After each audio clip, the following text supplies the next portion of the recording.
Hi friends, myself C Hitesh Wadhwa from JPS.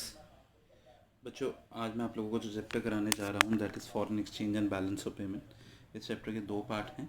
एक part है foreign exchange rate और एक पार्ट है बैलेंस ऑफ पेमेंट। हम फॉरेन एक्सचेंज से शुरू करते हैं। तो दोस्तों, सबसे पहला सवाल हमारे सामने आता है कि फॉरेन एक्सचेंज होता क्या है। तो अगर मैं बात करूँ एक्सचेंज की, एक सेकेंड, अगर मैं बात करूँ एक्सचेंज की, तो एक्सचेंज का मतलब होता है करेंसी। एक्सचेंज का मतलब हो जाता है medium of exchange. Medium of exchange, medium of exchange यानी कि करेंसी। और हम बात कर रहे हैं फॉरेन एक्सचेंज की, मतलब कि foreign currency. So foreign exchange is currency other than domestic currency. So we are Indians, for Indians are domestic currency is INR। तो अदर देन INR यानी अदर देन रुपी, जो भी करेंसी होगी जैसे dollars, pounds, euro, बात, दिरहम, तो ये सारी करेंसीज को हम फॉरेन एक्सचेंज कहेंगे। फिर हम आते हैं फॉरेन एक्सचेंज रेट पे।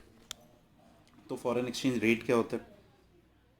Foreign exchange rate, it is the rate at which currency of two countries exchange, converted और ट्रेडेड फॉर वन अनदर। और यहाँ पे एग्जांपल में हमने लिया हुआ है that $1 is equal to 50। It is just an example. $1 is equal to 50 rupee, मतलब 50 रुपी के बदले में हमें $1 मिल जाएगा। That is foreign exchange rate. Foreign exchange market, foreign exchange market क्या होती है? देखो, अगर हम कभी अब्रॉड जाएँ, ट्रैवल करें अब्रॉड, तो अब्रॉड ट्रैवल करने के लिए हमें करेंसी चाहिए होगी। तो वो जो करेंसी हमें चाहिए होगी वो हम कहाँ से लेंगे? Foreign exchange market. और जब हम फॉरेन एक्सचेंज मार्केट की बात करते हैं तो हमारे दिमाग में आता है bank, money exchangers, authorize dealers. तो हाँ, ये मनी एक्सचेंजर, ऑथराइज डीलर, ये सब होते हैं foreign exchange market. It is the place where currency of two countries is exchange, converted और traded for one another. It is network of all the organization and institution through which people can get the currency exchanged. It includes banks, money exchanger, authorized agents. जहाँ से भी हम currency खरीद लेते हैं उन जगहों को हम मान लेते हैं फॉरेन एक्सचेंज मार्केट। ओके। अब types of foreign exchange rate, अगर मैं types of foreign exchange rate की बात करता हूँ तो generally there are 3 types of foreign exchange rate. Fix exchange rate system, जिसका दूसरा नाम पेग्ड एक्सचेंज रेट सिस्टम है। फ्लेक्सिबल एक्सचेंज रेट सिस्टम, जिसे हम मैनेज फ्लोटिंग एक्सचेंज, जिसे हम फ्लोटिंग एक्सचेंज रेट सिस्टम भी कहते हैं, सॉरी फॉर दैट। और manage floating exchange rate system, जिसे हम डर्टी फ्लोटिंग भी कहते हैं। हम सबसे पहले आते हैं fix exchange rate system. Fix exchange rate system काफ़ी पहले से ऑपरेशन में नहीं है, बट फिर भी आपको समझाने के लिए मैं समझा देता हूँ एक बारी। फिक्स एक्सचेंज रेट सिस्टम में क्या होता है, जैसे कि दो कंट्रीज़ हैं,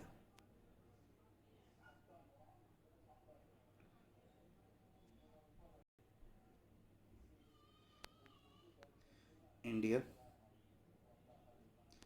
एंड अमेरिका।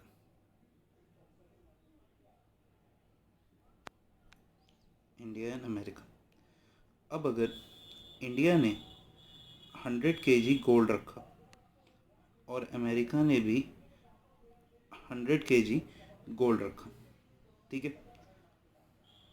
अब इंडिया ने भी 100 kg गोल्ड रखा, अमेरिका ने भी 100 kg गोल्ड रखा, और इंडिया इशू करती है एक नोट और अमेरिका इशू करती है एक नोट। तो हमारे एक नोट को बैकिंग कर रहा है 100 kg गोल्ड, अमेरिका के भी एक नोट को बैक कर रहा है 100 kg गोल्ड। तो इस सिचुएशन में 1 रुपी इज इक्वल टू $1, क्योंकि जो गोल्ड की बैकिंग है वो दोनों के लिए सेम। पर अगर यहाँ सिचुएशन थोड़ी चेंज हो जाए और यहाँ सिचुएशन ऐसी हो जाए कि इन्होंने रखा 100 नोट, इन्होंने इशू करे 100 नोट और अमेरिका ने भी इशू करे 100 नोट, तो यहाँ पे 1 नोट की बैकिंग है 1 kg, यहाँ पे भी 1 नोट की बैकिंग है 1 kg। तो इस सिचुएशन में भी 1 rupee is equal to $1। Sir, ये तो बिल्कुल सेम बात रही। नहीं, थोड़ा फ़र्क भी आ जाता है। फ़र्क कहाँ आता है वो भी दिखाता हूँ मैं आपको। अब सोचो, अगर इंडिया इशू करे 100 नोट्स और अमेरिका इशू करे 10 नोट्स, तो हमारे 1 नोट की बैकिंग क्या है? 1 kg गोल्ड। उनके 1 नोट की बैकिंग क्या है? 10 kg गोल्ड। तो इस सिचुएशन में हमें 10 रुपीज़ देने पड़ेंगे for $1 and the rate once decided remain same. ठीक है, अगर एक्चुअली मैं आपको बताऊं, अगर रेट कभी ऊपर नीचे हो भी जाता है तो कंट्रीज़ उसको दोबारा से फिर से स्टेबल कर देती हैं और रेट सेम रहता है in fixed exchange rate system. Fixed exchange rate system, it is a system in which foreign exchange rate is decided is officially fixed by the government or monetary authority and not determined by the market forces।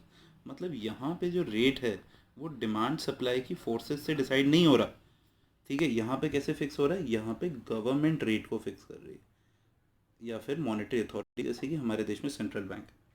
Under fix exchange rate system each country keep the value of its currency fix in terms of some external standard. जैसे कि अभी जो हमने example लिया था उसमें हमने gold लिया, सिल्वर, गोल्ड, सिल्वर और एनी अदर प्रीशियस मेटल और any other countries currency also. जैसे 1948 से अराउंड 73-74 के बीच में डॉलर के बेसिस में सारी कंट्रीज़ की करेंसी के रेट को डिसाइड करा जाता था और ब्रेटन वुड में ये ख़त्म हो गया। In earlier time exchange rate was of major countries were fixed according to the gold standard, मतलब वही गोल्ड के बेसिस पे रेट डिसाइड होते थे। अब हम आते हैं सबसे main, that is flexible exchange rate system, कि फ्लेक्सिबल एक्सचेंज रेट सिस्टम में रेट कैसे डिसाइड होता है। तो देखो दोस्तों, फ्लेक्सिबल एक्सचेंज रेट सिस्टम में रेट कैसे डिसाइड होता है? फ्लेक्सिबल एक्सचेंज रेट सिस्टम में रेट डिसाइड होता है by the market forces of demand and supply. तो डिमांड ऑफ फॉरेन एक्सचेंज, हम फॉरेन एक्सचेंज की डिमांड क्यों करते हैं? तो देखिए ज़रा, डिमांड ऑफ फॉरेन एक्सचेंज मतलब हमें, अगर मैं एग्जांपल के तौर पे कहूँ तो डॉलर की ज़रूरत क्यों पड़ सकती है? तो हमें डॉलर की ज़रूरत पड़ सकती है अगर हमें बाहर से कुछ इंपोर्ट करना है, अगर हमें फॉरेन टूर्स पे जाना है, अगर दोस्तों हम यूनिलैटरल ट्रांसफ़र मतलब मनी रेमिटेंसेस अब्रॉड भेजने, तो उन यूनिलैटरल ट्रांसफ़र्स के लिए हमें चाहिए हो सकता है, और हमें चाहिए हो सकता है इन्वेस्टमेंट डन अब्रॉड। अगर हम बाहर इन्वेस्टमेंट करें तो इन चीज़ों के लिए हमें फॉरेन एक्सचेंज की ज़रूरत पड़ सकती है। अब अगर हम एक चीज़ देखें तो अगर कभी भी फॉरेन एक्सचेंज का रेट बढ़ेगा तो डिमांड कम होगी। मतलब अगर $1 से $1 80 का हो जाएगा तो हम डिमांड कम करेंगे। तो मतलब कि there is an inverse relationship between rate of dollar and its quantity demand. और क्योंकि यहाँ पे इनवर्स रिलेशनशिप है, और जब कभी अगर हमें इनवर्स रिलेशनशिप मिलता है तो जो डिमांड कब हो जाता है, वो हो जाता है downward falling. X axis O, Y axis, यहाँ पे आएगा rate of dollar in terms of rupee. अभी मैं रेट ही लिख रहा हूँ, वैसे rate of dollar in terms of rupee, यहाँ पे क्वांटिटी डिमांडेड ऑफ डॉलर, और डिमांड कब होगा हमारा ऐसा, D dollar D dollar D dollar D dollar. अब ये D dollar downward falling demand curve क्यों है? देखिए, अगर रेट है आर तो डिमांड है क्यू, और अगर रेट कम होके R1 हो गया तो डिमांड हो गई Q1। तो रेट कम हुआ, डिमांड बढ़ी। ठीक है, क्योंकि there is an inverse relationship. और अगर मैं बात करूं सप्लाई की,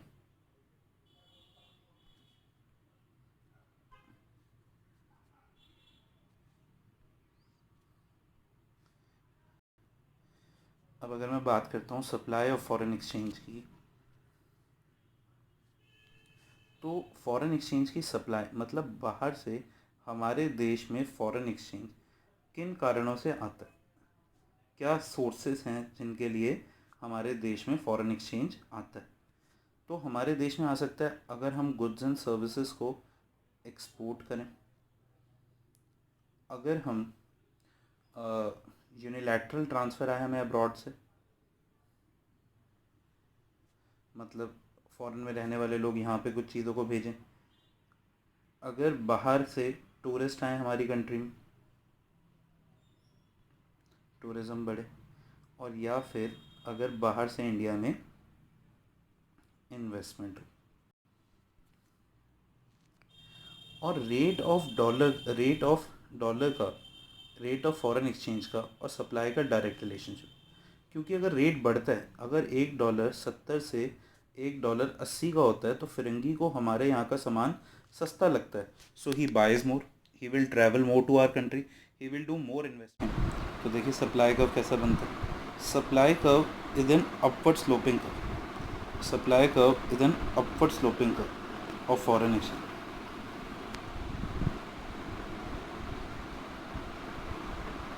रेट आर है, सप्लाई क्यू है, यहाँ पे ओ एक्सिस वाई एक्सिस बना देते हैं, वाई एक्सिस, एक्स एक्सिस पे rate of dollar in terms of rupee, rate of dollar in terms of रुपी, और अगर रेट बढ़ जाता है, रेट R1 हो जाता है, तो सप्लाई Q1 हो जाती है, सप्लाई बढ़ जाती है, क्योंकि फिरंगियों को हमारे यहाँ का सामान सस्ता पड़ता है। So it makes supply curve N upward sloping curve. अब हमने देखे डिमांड कर्व और सप्लाई कर्व, अब हमने डिमांड कर्व और सप्लाई कर्व देखे, और जहाँ पे डिमांड और सप्लाई कर्व मिल जाते वहाँ पे इक्विलिब्रियम एक्सचेंज रेट डिटरमिन हो जाती है। This is x axis, this is O, this is y-axis, this is the demand curve $, this is the supply curve $, okay. अब ये हमारे पास डिमांड कर्व है, हमारे पास सप्लाई कर्व है। अब ये डिमांड कर्व और सप्लाई कर्व इंटरसेक्ट कर रहे हैं यहाँ पॉइंट E पे, तो यहाँ हमारा रेट डिसाइड हो गया एंड दिस इज पॉइंट। अब इसे एक एलैबोरेट मैनर में हम समझते हैं, how foreign exchange rate is determined flexible exchange rate system. Rate of exchange is determined by the interaction of forces of demand and supply. Let us understand this with the help of example, various sources. Demand of foreign exchange. Foreign exchange demand किस लिए होता है? Import के लिए। अगर हम बाहर से good import करेंगे तब हमें foreign exchange चाहिए होगा. So foreign exchange is demanded to make payment for import of goods and services. Tourism के लिए, when Indian tourists go abroad, they need foreign exchange. अगर हम कभी abroad की टूर करें, US की, कनाडा की, या फिर योग कहीं भी जाएं, हमें फ़ॉरेन एक्सचेंज चाहिए होगा। यूनिलैटरल ट्रांसफ़र्स, अगर कोई बच्चा बाहर पढ़ रहा है तो उसके पेरेंट्स को उसे फ़ॉरेन करेंसी में ही ट्रांसफ़र्स भेजने पड़ेंगे, मनी रेमिटेंसेस भेजने पड़ेंगे। परचेज ऑफ एसेट, अगर हम बाहर कोई इन्वेस्टमेंट करते हैं, कोई कंपनी खरीदते हैं, कोई एसेट लेते हैं, तो हमें जो इन्वेस्टमेंट करनी है वो फ़ॉरेन एक्सचेंज में करनी है। Demand for foreign exchange rise with fall in foreign exchange rate, and demand for foreign exchange rise with fall in foreign exchange rate and falls with rise in exchange rate. Thus there exists an inverse relationship. ध्यान से देखिए, there exists an inverse relationship between foreign exchange rate and demand for foreign exchange. This makes demand curve downward slope. This makes demand curve downward slope. अब अगर हम curve को देखें ध्यान से, तो कर्व डाउनवर्ड फॉलिंग कर्व, यहाँ पे देखिए बता रखा है कि rate of dollar in terms of rupee, एक सेकेंड बच्चे, sorry, rate of dollar in terms of rupee Y axis पे, एक्स एक्सिस पे quantity demanded, we can say quantity demanded of dollar, D dollar is the demand का। Rate R1 पे demand Q1 है, rate कम हो गया तो demand ज़्यादा हो। The demand curve for foreign exchange say US dollar and the rate of foreign exchange are shown on X axis and Y axis respectively, मतलब X axis पे demand और Y axis पे rate. The negatively slope demand curve is shown through DD. It show more quantity OQ2 is demanded at a less rate OR2 and less quantity OQ1 is demanded at a high rate OR1. तो इससे demand curve downward falling होता है। फिर अगर हम sources देखें supply के, तो सप्लाई के सोर्सेज में क्या क्या चीज़ें हमें दिखती हैं? एक्सपोर्ट करना, export of goods and services, फिर फॉरेन इन्वेस्टमेंट, फॉरेन टूरिज़म। अगर हम बाहर गुड्स एक्सपोर्ट करते हैं तो हमारे देश में फ़ॉरेन एक्सचेंज आता है। फॉरेन इन्वेस्टमेंट, अगर वो लोग यहाँ इन्वेस्टमेंट करते हैं तो हमारे देश में फ़ॉरेन एक्सचेंज आता है। अगर वो लोग यहाँ पे टूर एंड ट्रैवल के लिए आते हैं तो हमारे देश में फ़ॉरेन एक्सचेंज आता है। और फॉरेन एक्सचेंज आने का एक रीज़न और ये होता है यूनिलैटरल ट्रांसफ़र। अगर वहाँ से यहाँ पे मनी रेमिटेंसेस आते हैं, यूनिलैटरल ट्रांसफ़र्स आते हैं, तो उससे हमारे देश में फॉरेन एक्सचेंज आता है। Supply curve of foreign exchange, there supply of foreign exchange rise with increase in the exchange rate and falls with decrease in the rate of exchange, thus there exist a direct relationship. मतलब कि rate बढ़ेगा तो supply बढ़ेगी, rate कम होगा तो supply कम होगा, इसीलिए सप्लाई कर्व अपवर्ड स्लोपिंग।